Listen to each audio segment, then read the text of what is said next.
Polar Jocks.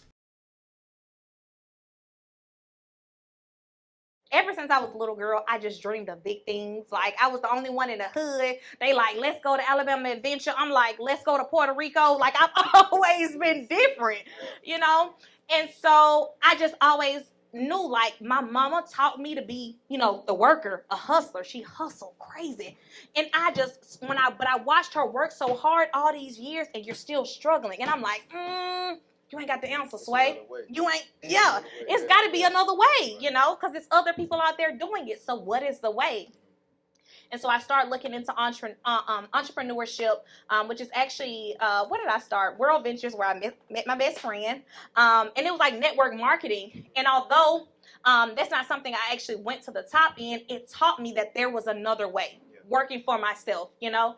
And so I kind of just started in real estate, and it was just something that was just like, oh, okay, I could clock in for 8 hours a day, and you give me $20, or I can invest and work hard for a short amount of time and then make so much more. So I didn't have anybody in my family that knew that.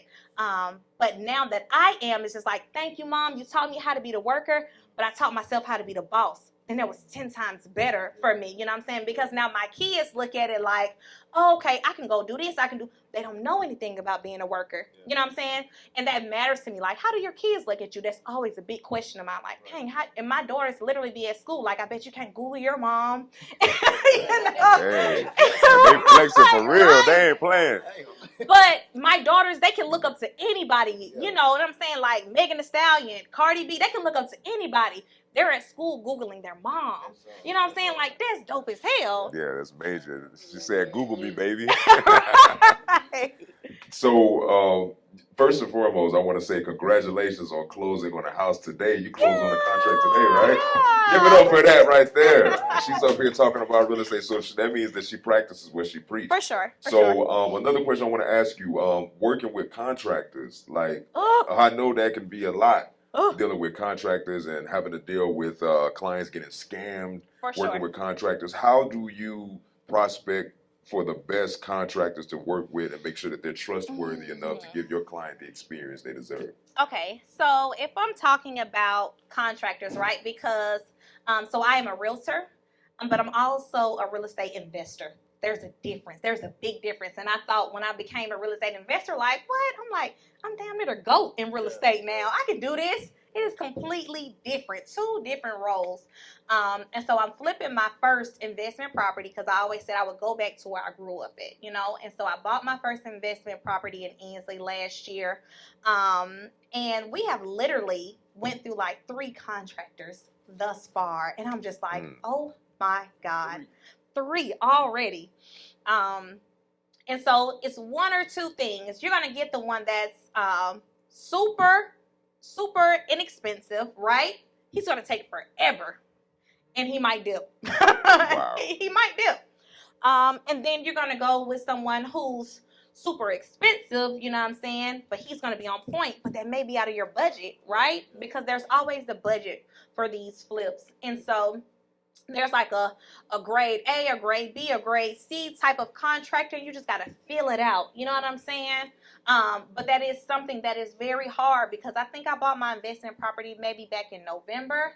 We're still fixing up on it now, and it's almost the end of February. So it's just like, and we went through 3 contractors or whatever, and we spent unnecessary money because now we have an amazing contractor, right?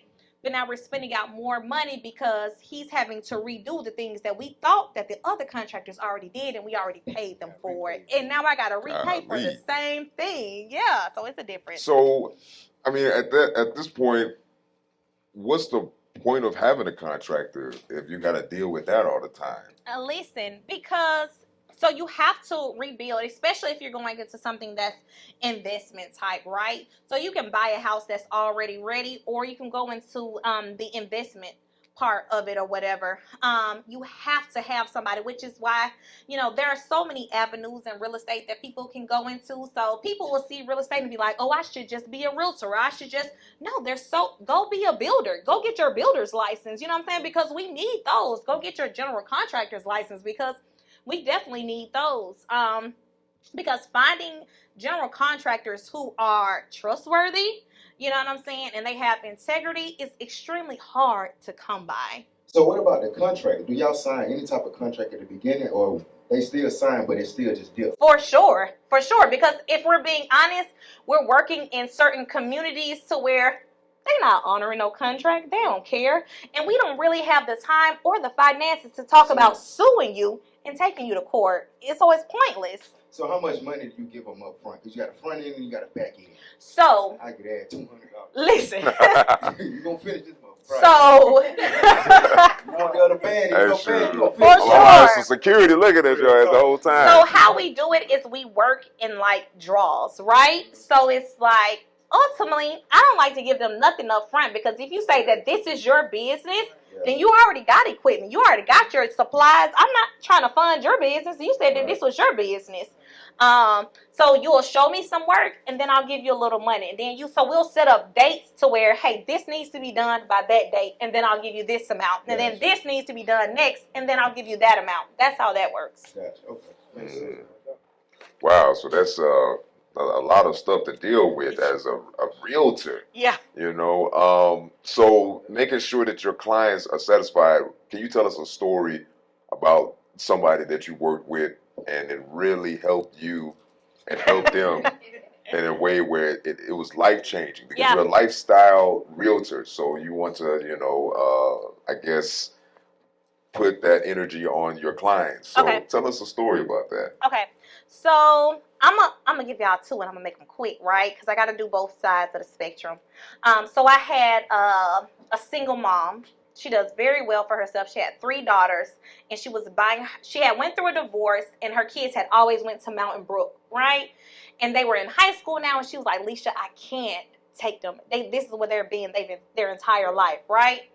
And so I find her a home in Mountain Brook. Of course, it's like $400,000. She's like the only black woman in the community, and it's just like, oh wow. So on the other side of the table, the listing agent, of course, is an older white male, and I'm a young black woman, and so they try to finesse you like you're stupid. Get out part 2. And so we go up under contract or whatever. I get the house up under contract.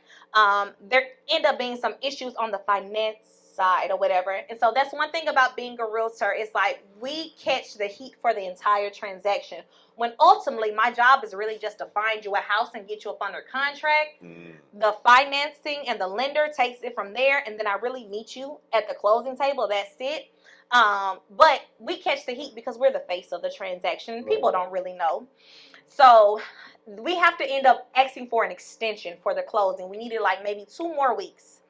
And so the listing agent did not want to. And the mother was so stressed out. She was like, Lecia, I don't know what to do. And when they first saw the house, they fell in love with it. And her mom was like, I just don't know. And the daughters was like, it's okay, Lecia got us. We got Lecia. And I was just like, oh, shit, I got to make this work. Yeah. Like, you know, we got Lecia the Realtor. I'm like, okay, yo, girl, I got you. I'm sweating bricks. And so I asked the guy, I'm like, hey, we need an additional 2 weeks, right? When I first got the house under contract, it had been on the market for a few months. And so he was like, well, I don't know if we can extend it out because we have someone right now, and at this point, the contract has expired. We have someone right now offering us $400,000 cash, trying to finesse me. And I'm just like, listen, I worked in the bank. I worked in the bank and collections for 4 years. So if you had somebody offering you $400,000 cash, I wouldn't be talking to you right now. Like, you wouldn't even be answering my calls right now. So let's not play these games. And you can either wait another 2 weeks, or you can put the house back on the market, you know what I'm saying, and hope that somebody else decides to buy it, you know what I'm saying? And so ultimately he realized, like, oh, she a black girl, but she's not that black girl. So I can't play with her. She's not dumb, right? And so 2 more weeks later, I end up in the money. She was getting a grant to pay for her down payment and closing costs, and the lender just could not get it together. So I'm like, something got to shake. I end up calling somebody else because she was over it. She was finna throw in a towel. I was like, I picked it up, threw it back to her. Not yet, sis. We not giving up yet. And I spoke with someone else, like, okay, no problem, Lecia, I'll look into it. Literally the next day, they was like, we pushed it through. You'll be able to close next week. And we made it to the closing table. You know what I'm saying? And now she's in her house. Her kids are still in Mountain Brook. Her daughter's about to graduate. This is her senior year. And then the other one, It was a couple, black man and his wife and their kids, and we make it. It's a brand new house, new construction over in Odenville. So we're at the closing table, and he's signing his papers, and he's about to hand them the keys to this house. And there's tears falling down his face, and I'm just like, what's going on? Like, I know you happy, I know you happy, but that's serious, you know? And I looked at his wife. She was like, he is the first man in his family to ever buy a home. So it's so much different. That's why I said I'm a lifestyle realtor, because not only am I selling homes, I'm breaking generational curses. You know what I'm saying? That matters to me. You know what I'm saying? Like, you're like, there's a curse, right? We got some people in the comments on live saying that's what's up. Yeah, you know what I'm saying? Because it's just like, yeah, this ran into my family until it ran into me. So not today. You know what I'm saying? And so that matters so much more to me. In today's time, subdivisions look totally different from, you know, the last 20 years, right? For sure. Like, I grew up in a subdivision where, you know, it was built in like the 60s, the 70s. So like the yards look different. They look a little bigger. Yeah. You know, there are more brick houses. For you know sure. what I'm saying? What are your thoughts about the current state of subdivisions? Because I feel like the social construct of that is like they're trying to build them closer. They're definitely building houses on top of houses. So I tell my clients all the time, when they look at older homes, in their head, they think, oh, it's older. But I tell people all the time, they don't build these new houses like they did these old houses at all. You know what I'm saying? Like, it's nice on the inside of these houses, you know what I'm saying? But everybody bedroom on top of everybody, you know what I'm saying? And then it's so close together. So it's just like, I love the structure of older homes. Put some love and care into them. First of all, that jumps up the value of the house. You know what I'm saying? And then the new homes, like I said, they're beautiful. Don't get it twisted. I'm about to buy myself one. But at the end of the day, these new subdivisions just aren't built like the old ones are.